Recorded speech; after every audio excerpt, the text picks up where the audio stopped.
Japan पर परमाणु बम गिराने के संयुक्त राज्य अमेरिका के निर्णय में कई कारकों का योगदान था।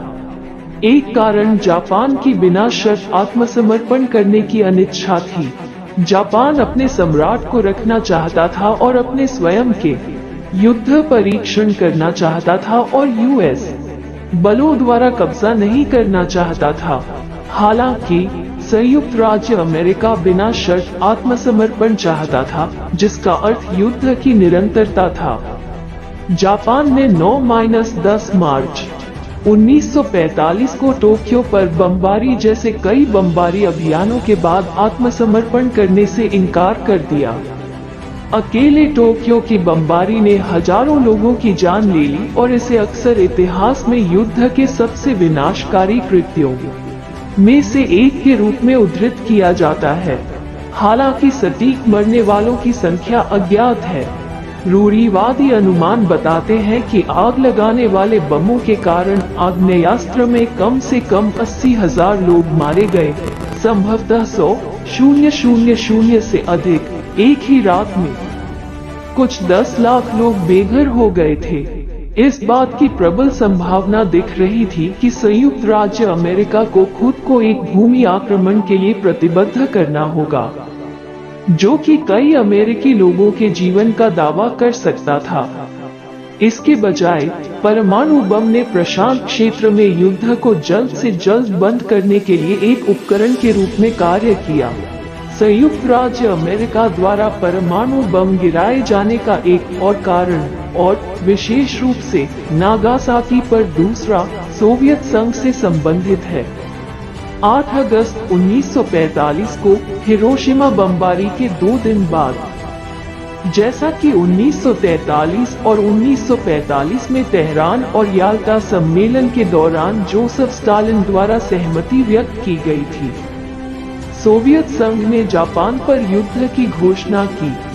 ये संभव है कि अमेरिकी राष्ट्रपति हैरी ट्रूमैन ने नागासाकी पर परमाणु बम गिराने का आदेश दिया हो ताकि न केवल जापान को आत्मसमर्पण करने के लिए मजबूर किया जा सके, बल्कि अमेरिकी सैन्य शक्ति का प्रदर्शन करके सोवियत संघ को जापान से बाहर रखा जा सके। दो महाशक्तियों के बीच अविश्वास और प्रतिद्वंद्विता की भावना पैदा हो गई थी, जिसकी परिणति शीत युद्ध में हुई। हिरोशिमा और नागासाकी के परमाणु बम विस्फोटों ने जापान और दुनिया भर में प्रभाव पैदा किया, जिसने इतिहास के पाठ्यक्रम को बदल दिया। शुरुआती विस्फोटों में दसियों हजार लोग मारे गए, अनुमानित रूप से हिरोशिमा में 70,000 और नागासाकी में 40,000, और कई लोग बाद में जलने, चोटों और विकिरण विषाक्तता के शिकार हुए। नागासाकी पर बमबारी के एक दिन बाद 10 अगस्त 1945 को जापानी सरकार ने एक बयान जारी कर मित्र राष्ट्रों के आत्मसमर्पण की उन शर्तों को स्वीकार करने पर सहमति व्यक्त की, जो पोट्सडैम घोषणा में तय की गई थी। संयुक्त राज्य अमेरिका ने अपने कब्जे के दौरान जापान में व्यापक प्रभाव प्राप्त किया और सहयोगी शक्तियों के लिए सर्वोच्च कमांडर की स्थापना के परिणामस्वरूप अमेरिकी जनरल डगलस मैकार्थर के पास एक उपाधि थी, जापान पर अमेरिका के कब्जे का। जापान के साथ साथ जापान की अर्थव्यवस्था, सेना और सरकार पर दैनिक जीवन पर दीर्घकालिक और स्थायी प्रभाव पड़ा। हिरोशिमा और नागासाकी के परमाणु बम विस्फोटों ने शीत युद्ध और दुनिया भर में परमाणु हथियारों के प्रसार जैसे वैश्विक प्रभावों का भी कारण बना।